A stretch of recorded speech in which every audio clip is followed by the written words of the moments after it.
morning sa inyo mga kalubid. Ayan si boss. Yan, DIY ni boss mga kalubid. Napakalupit.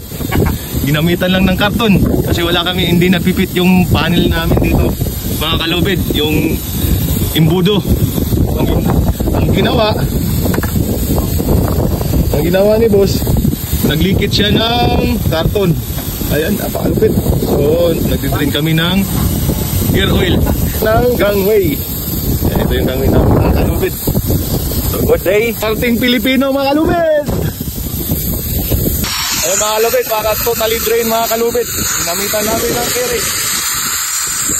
Ayan, ang lakas ng daloy ng gear oil sa aming gangway.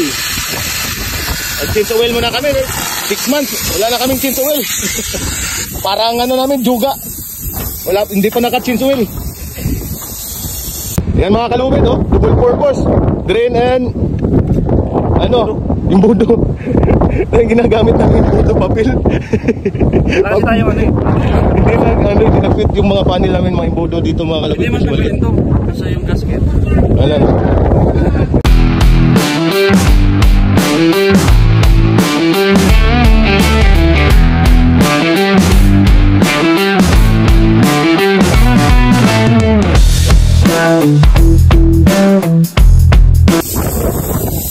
Mga kalubid, mag-overall muna tayo, mag-overall tayo ng mga gear.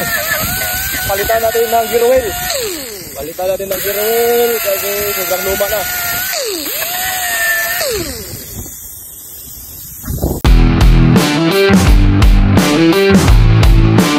Ayan na mga kalubid, binuksan na. Tapos dito bubuksan, i-drain na.